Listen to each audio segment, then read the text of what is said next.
After the massive success of the first Sonic the Hedgehog game, you'd think all would be well at SEGA. Alas, the game's lead programmer, Yuji Naka, left the company due to pay disputes, as well as the reportedly ill working conditions and tight deadlines imposed on the development cycle for Sonic 1. Intending to find work elsewhere, Naka would be approached by former Atari developer and future Sony hardware designer Mark Cerny, with a proposition to join his new studio, the Sega Technical Institute. STI was founded by Cerny in 1990, with the premise of combining Western and Japanese game design philosophies by hiring employees of both camps. And after Cerny was receptive to Naka's concerns about working environments, Naka agreed to join up. Not only that, he would bring along several of the original crew from Sonic Team, including level designer Hirokazu Yasuhara. The most notable exception was character designer Naoto Oshima, who would stay behind in Japan to work on the game that would be Sonic CD. STI's first course of action in the wake of Naka's hiring would be to pitch a Sonic sequel to Sega higher-ups, requesting an 11-month dev period to have the game ready by the next year's Christmas season. Sega of America, however, weren't originally keen on a sequel, thinking it was too soon after Sonic 1, and still lacking confidence in the character. A few months later, though, Sega would change their minds, and Sonic 2 began development in early 1992, now with only 9 months to complete the game.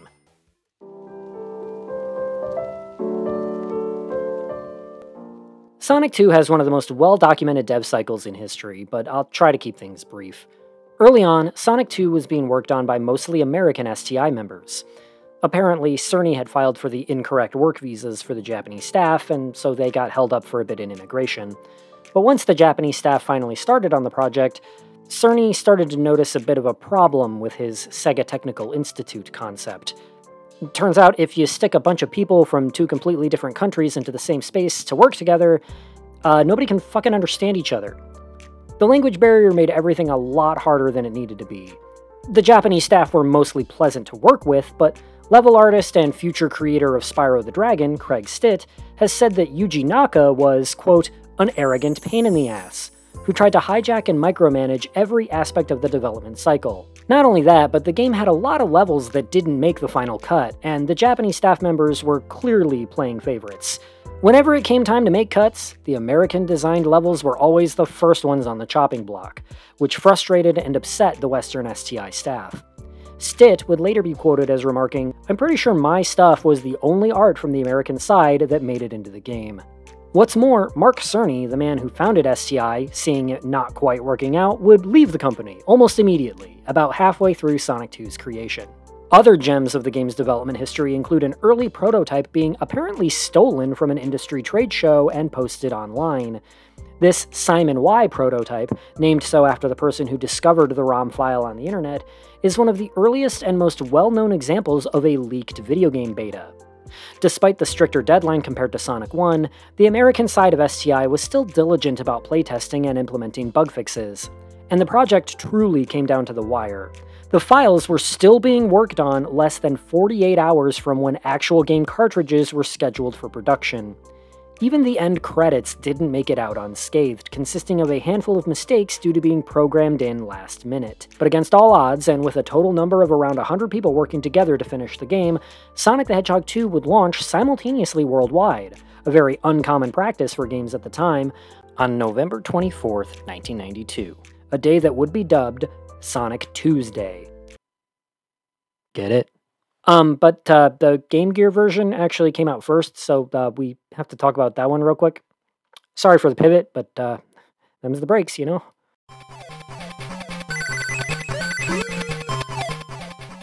Yeah, the downsized portable version of Sonic 2 beat the Genesis version to market by about a month. Developed this time not by Ancient, but by a new dev studio named Aspect, who would become the go-to developers for the 8-bit Sonic library moving forward. The plot of this one involves Sonic having to rescue his new friend Tails from Dr. Eggman, who is once again terrorizing South Island in search of the Chaos Emeralds. Since the two versions of Sonic 2 were developed at the same time and by separate studios, they don't actually share a whole lot in common. No levels, bosses, or music were carried over between the two, although this version does feature a return to Green Hill Zone from Sonic 1. Green Hills Zone, and that zone's music would later be repurposed into the opening theme for Sonic CD.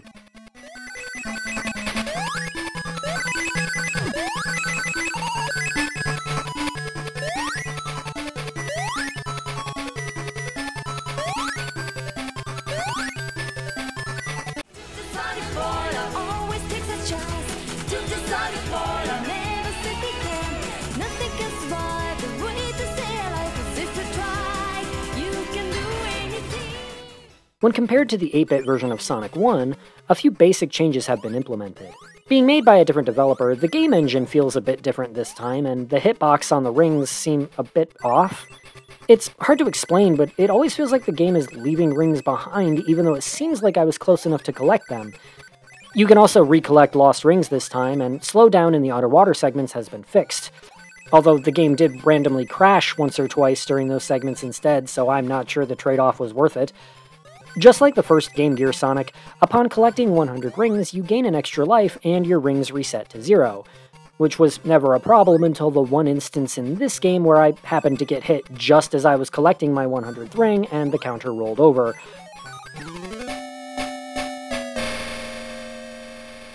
There are no special stages at all this time, although the goalposts will grant random rewards depending on what picture they land on, and the shield power-up is conspicuously absent. They did manage to implement loop-de-loops this time, even if they did have to fudge them a bit. Due to technical limitations, the loops are automated once the player enters them, although you aren't likely to ever notice that during casual play. Sonic 2 on Game Gear has become somewhat infamous among fans for its weirdly difficult opening level, or more specifically, difficult opening boss.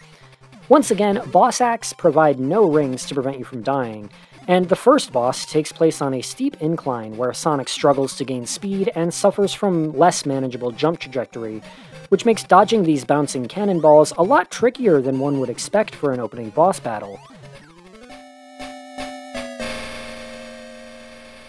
And that's not the only spot where the difficulty curve feels skewed. Halfway through the game, we revisit Green Hill Zone, which is a super easy jaunt packed with rings and extra lives, but then its Act 3 is filled with these spiked pits you need to use springs to bounce safely over, and that feat is way harder than anything else seen in the level, including the actual boss fight. It feels like you could probably swap Green Hills and Underground Zone, and the difficulty curve would make a bit more sense, if it weren't for those spike pits being there. Chaos Emeralds are found hidden in the levels themselves, just like last time, although now they are always specifically in Act 2. The 6th and final emerald is granted upon defeating the boss of Scrambled Egg Zone, and only if you have already found the other 5. And they really went all out hiding these things this time, requiring a lot more navigation and tricky maneuvers to find them. Sky High Zone in particular seems especially devious, requiring a string of blind jumps and perfect landings onto springs, while maintaining enough momentum to reach the emerald high up in the sky. I can't imagine anyone managing to find this thing without using a guide. Sky High Zone in general is also just kind of badly designed, as the clouds can either be treated as normal flat ground, springs, or completely thin air, with no obvious distinction between the three. You're just sort of supposed to guess which is which at any given second. It's really kinda dumb. But in any case, gathering all 6 emeralds doesn't just unlock a different ending, but also another entire zone, Crystal Egg Zone, the third act of which contains the final battle with Eggman. The fight itself involves circling the arena in high-speed tubes to avoid these fidget spinner bullet things, and waiting for Eggman to leave himself open to attack. The Game Gear's tiny screen space means it's constantly shifting up and down to keep up with Sonic here, which is annoying and kind of even motion sicknessy. And once again, I'd recommend playing the Master System version to avoid the tight viewing space. Not just here, but throughout the entire game. Only once you defeat Eggman do you see the true ending. And in the bad ending, I guess Tails just fucking dies? Like, what else is this supposed to mean? Sonic 2 for Game Gear has a few cool little gimmicks and set pieces that more properly take advantage of Sonic's speed, such as the hang gliders in the Sky High Zone, or the way you can skip like a stone over the water in Aqua Lake if you gain enough speed beforehand. There's also the times you have to navigate these bubbles to rise up to the surface without touching the walls or ceilings, a gimmick that would resurface just a month or so ago in Sonic Superstars. The tube mazes in Scrambled Egg Zone were actually a lot of fun to figure out, and this game also features the earliest appearance of a Robo-Sonic, an idea that would be revisited several times in the classic Sonic games. Overall, I would say it's an improvement over Sonic's first Game Gear outing, but at the end of the day, it's still nothing you should go out of your way to play unless you're a Sonic superfan.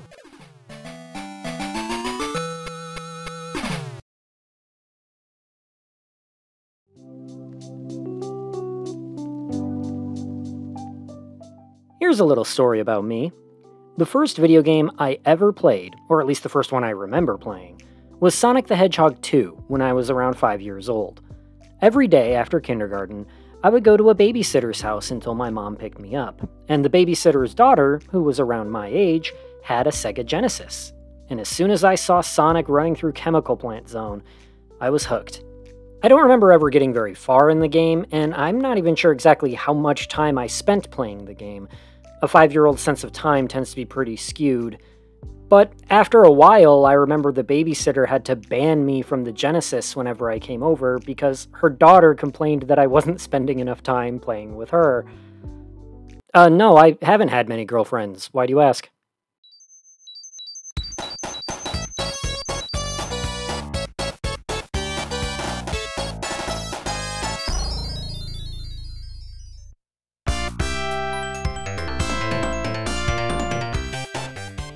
The plot of Sonic 2 sees Sonic visiting West Side Island after his last adventure thwarting Eggman's schemes, only to find Eggman up to his old tricks again. And it's up to Sonic to stop him from completing his newest weapon of mass destruction, a massive starship called the Death Egg. Get it? The original plot for Sonic 2 was planned to involve time travel, with Sonic traveling to various time periods to prevent a horrible future ruled by Dr. Eggman. Remnants of this remain in the final game. Hilltop Zone uses the same graphical assets as Emerald Hill Zone, but with a different color scheme and dinosaur-themed robots, and that's because the former was originally created as a prehistoric version of the latter. Levels like Chemical Plant and Casino Night were also originally conceived as part of the Eggman-dominated future. While the idea would be scrapped for Sonic 2, there must have been some idea sharing or some crazy parallel thinking going on, as the time travel concept would be explored to even greater potential by Naoto Oshima over at SEGA of Japan for Sonic CD the next year.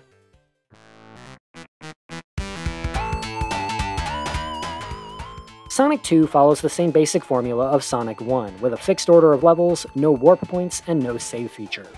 Each zone is also now only 2 acts instead of 3, but this means that there are instead around twice the number of unique zones as the first game, so no level really overstays its welcome, and you're always seeing a change in scenery before too long. One level in particular, Casino Night Zone, would almost entirely revolve around Sonic's pinball-esque gameplay by featuring actual pinball tables baked right into the level geometry. The graphics have also seen minor but meaningful improvements. Sonic's sprite is a bit sleeker and a darker shade of blue, background colors tend to be brighter and with more contrast, and there are more graphics layers for parallax scrolling to increase the illusion of depth between foreground and background. Level design is still fairly open and intricate, but in general levels are slightly more streamlined than Sonic 1, with a bit more focus on high speed and spectacle, although there's still no shortage of platforming either. And speaking of speed, Sonic's max speed has been raised from its cap in the first game, and in certain moments, Sonic can even briefly outrun the camera, which is always just a cool thing to see. This speed would also result in one of the most infamous SEGA marketing campaigns, where they came up with the term blast processing in an attempt to match Nintendo's Mode 7. In truth, this was just marketing bullcrap. The Genesis didn't feature any truly remarkable or unique chips or special features. Blast processing was just a nonsense marketing buzzword that the higher-ups came up with to try to wow consumers. All using state-of-the-art blast processing technology! Blast processing technology? Those are just phony baloney buzzwords to fool the simple-minded! Blast processing technology? Oh, gimme! In reality, it just meant, our games go fast. And most of the ground-level employees of the company thought it was a stupid term, but you know how executives be.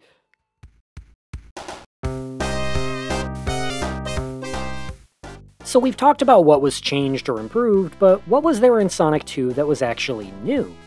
Well, a lot, actually. Sonic 2 features an almost staggering amount of innovations and new ideas that are still seeing use in the franchise to this day. And frankly, I struggle to even decide where to start. I guess the most obvious addition is the one made clear right on the title screen: a new main character. Stage designer Hirokazu Yasuhara wanted to include a new playable character and co-op gameplay elements so that siblings would be able to play the game together. And Yuji Naka suggested that said character be cute to complement Sonic's cool, and that he be appealing to beginner players. Much like with Sonic himself, an internal contest was held among employees to design a new sidekick character. And the winning design would be Yasushi Yamaguchi's two-tailed fox, whom he dubbed Miles Prower. Get it? American STI members, however, thought this name wouldn't appeal as much to Westerners and wanted the character to be given a simpler name, more along the lines of Sonic's, suggesting Tails as an alternative. The Japanese team was really fond of their original name, though, to the point of programming the name Miles into the game at several points, and eventually a compromise was reached that Tails would be the character's more common nickname.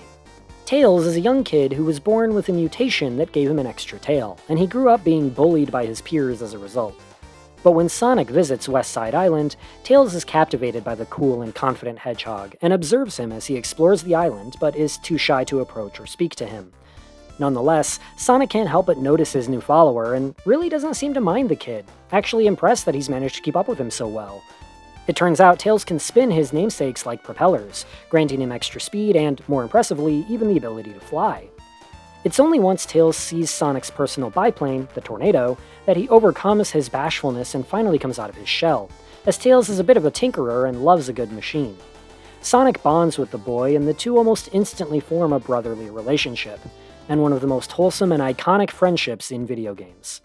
While the Game Gear Sonic 2 was technically Tails' first official appearance, he was made for the Genesis game, and this was where he would be playable for the first time. In gameplay, Tails will either follow the player using pre-programmed AI behavior, or can be controlled by a second player. Tails can collect rings and power-ups on Sonic's behalf, but the camera will always center on Sonic, and there are no actual consequences should player 2 die or fall behind, as Tails will always respawn a few seconds later and catch up to Sonic using his flight ability. You can even choose to play as Tails all by himself via the options menu, but notably, the player cannot actually make Tails fly themselves. It's just a narrative explanation for how Tails is always able to catch up. And so, Tails plays exactly like Sonic. The fact that player 2 can never permanently die can even be used to cheese a lot of the game's bosses. And it also makes Tails the perfect character for younger siblings to play as, which is more or less what the developers set out to do with him. But the multiplayer mechanics in Sonic 2 wouldn't be limited to just co-op play. A proper competitive two-player mode would be introduced as well, an idea Yuji Naka wanted to include in the first game but had to drop due to time constraints. Sonic 2's multiplayer took around 6 months to create, and used a graphical trick called interlacing to keep the game running smoothly and without sacrificing detail or fidelity. The mode sees both players competing to race to the end of a stage, but it's not just about being faster, it's also about collecting rings and points along the way. A combination of all three elements will determine the winner in the end.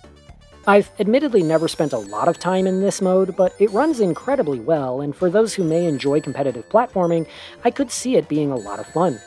While multiplayer wouldn't become a mainstay to the series per se, in fact it's absent more often than not, similar modes would be featured in Sonic 3, Sonic Adventure 2, and Sonic Heroes, just to name a few. Another huge addition made to Sonic 2 is the introduction of the Spin Dash. Instead of having to backtrack to gain a running start to climb slopes or jump gaps, a common complaint in the first game, Sonic can now roll up into a ball from a standstill and rev up to blast off in an instant. The Spin Dash would become an immediate mainstay in Sonic's repertoire, and completely changes the way players navigate the levels as well as tackle enemies and hazards. So iconic would the Spin Dash prove to be that it would even be retroactively refitted into certain re-releases of the first game, such as Sonic Jam, the SEGA 3D Classics Collection, and the mobile phone and Sonic Origins versions. The Spin Dash feels so natural and essential to Sonic's moveset that you would just assume it was there from the beginning.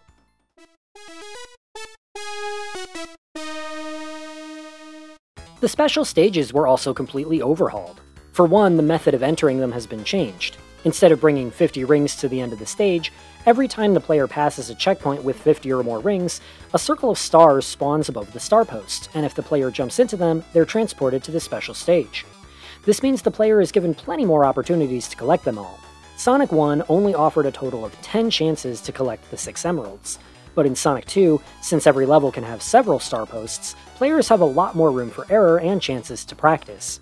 In fact, it's possible to gather all the emeralds before the end of the first zone. Emerald Hill Zone indeed.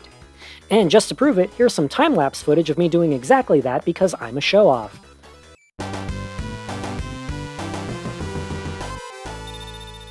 There are now 7 emeralds to collect as opposed to just 6, and the stages themselves are also nothing like the ones in the original game. Players now control Sonic from a behind-the-back perspective as he runs through a 3D-rendered half-pipe, avoiding hazards as they try to reach a quota of collected rings in order to win the emerald at the end. While initially the dev team worried these new special stages lacked the gameplay depth of Sonic 1's rotating mazes, more spectacle than substance, this format of special stage would prove to have incredible staying power. This half-pipe special stage concept would be revisited several times in games, such as the Saturn version of Sonic 3D Blast, Sonic Rush, and Sonic 4 Episode 2. This style of gameplay was also kinda sorta the progenitor of the now popular Endless Runner genre of games, making Sonic 2 a bit of an innovator even outside of its own franchise.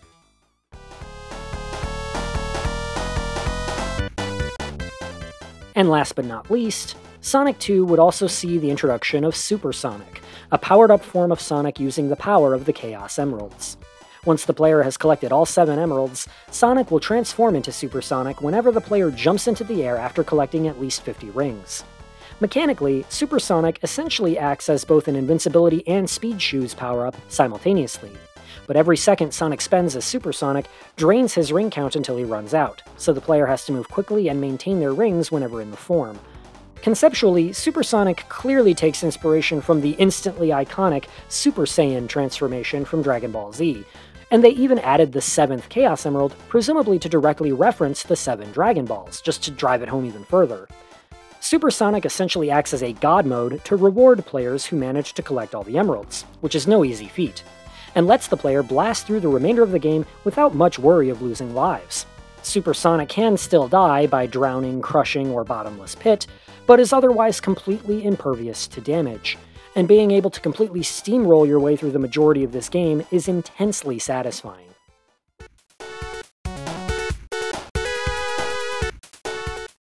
Sonic 2 is packed to the brim with memorable levels, like the iconic Casino Night Zone and Mystic Cave Zone, as well as the incredible Chemical Plant Zone. The opening level, Emerald Hill, is essentially just the first game's Green Hill by a different name, albeit with some new corkscrew paths for added spectacle. Someone who's already played Sonic 1 isn't likely to be wowed by Sonic 2's opener, but then you get to Chemical Plant Zone and it's like nothing we've seen before. This level sticks out among fans for a reason, with its striking colors, in-your-face music, and a good mix of speed and platforming. Throughout the whole game, in fact, level theming is really strong, and while I definitely don't love all these levels equally, I can say that I don't think any of them are boring on a conceptual level.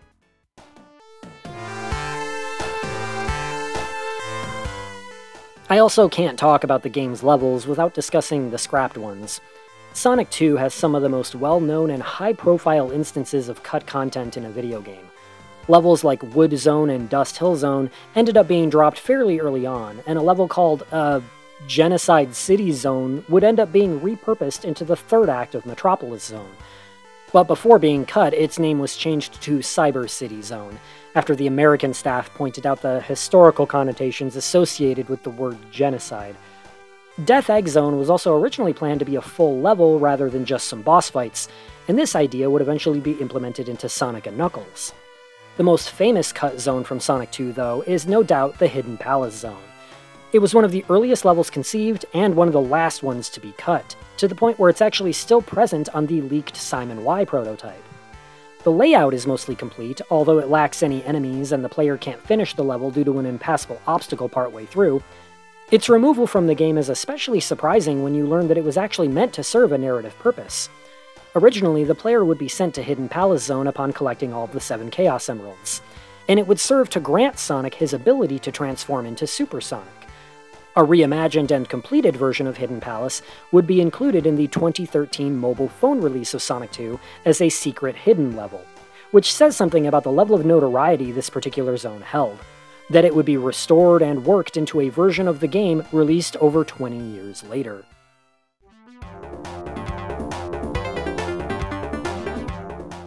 Sonic 2's level design in general places more focus on speed and spectacle than the first game did. Apparently they took criticisms of Labyrinth Zone to heart, and eased up on the underwater segments in this one. In fact, once you're past Aquatic Ruin Zone, the third level out of 11, there's no more water for the rest of the game. That doesn't stop the water segments from being infamous, though. This vertical shaft of rising water from Chemical Plant has become notorious, and often trips up first-time players. So here's a tip. Use this shortcut at the top of the level to skip it entirely. Seriously, this path bypasses basically the entire final third of the level, and provides you plenty of rings along the way, dropping you off right at the boss with an invincibility power-up to boot. Ever since I learned of this path, I never don't take it. Probably the most humorous example of level design in Sonic 2 takes place in Mystic Cave Zone. On one specific path, if the player fails to jump and grab this pulley to lower a bridge over a gap, they'll plummet into a pit with spikes at the bottom. In most instances, this would simply result in the player losing a life, but if the player happens to be supersonic, they're just stuck waiting at the bottom of that pit until their rings run out, since even Supersonic can't jump high enough to get out. And all the while, Tails is just there repeatedly taking damage, like, dude, you're not helping. So infamous would this particular pit become that it would be reworked into the secret entrance to Hidden Palace in the aforementioned 2013 port.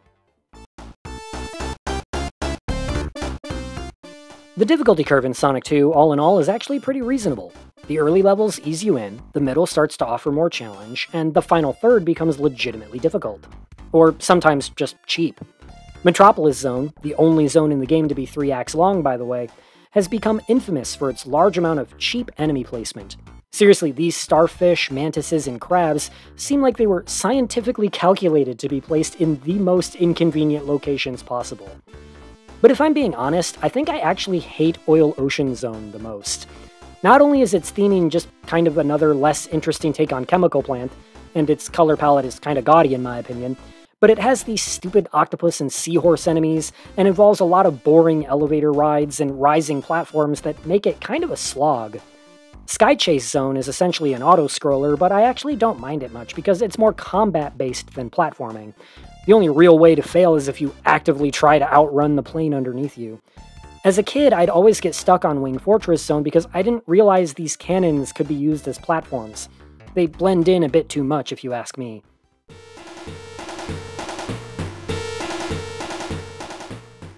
The game culminates in a pair of boss battles aboard Dr. Eggman's newly completed Death Egg, the first of which is against a primitive robotic double of Sonic. I know enough tricks by this point to make this fight a cakewalk, but for a new player it's definitely a good challenge, as the robot's attack pattern is not telegraphed and can seem random, until you realize the order of attacks is the same every time, and so it's just a matter of memorization.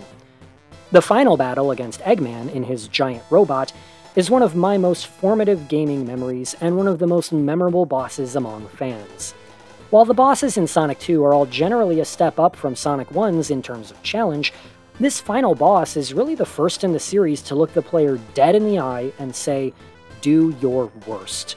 The player has to hit the robot in one of 2 vulnerable locations, and being off by even a smidge results in taking damage. And since you aren't given any rings for this battle, that means you have to start over, including redoing the battle with the robotic Sonic. Mastering the correct timing and jump trajectory to hit Eggman is your only option here. In total, you need 14 successful hits to win, all while dodging Eggman's attacks, and even the most skilled player can still screw it up every now and again. Sonic 2 again has multiple endings depending on whether you got the Chaos Emeralds or not, and Tails even has his own ending as well, bringing the total up to 3. And while I've neglected to bring up the game's music so far, composed by a returning Masato Nakamura, that's for good reason. Sonic 2's soundtrack is stronger than the first games on the whole, and tries more to capture a sense of grand adventure inspired by the Indiana Jones films. But this game's music holds a very special place to me. My earliest times playing Sonic 2 predate my exposure to composers like Nobuo Uematsu, and while I definitely enjoyed a majority of video game music I had heard, all it ever was to me was catchy background noise. My relationship with video game music was very shallow at the time. It kept me entertained, nothing more, nothing less. That all changed the first time I beat Sonic 2.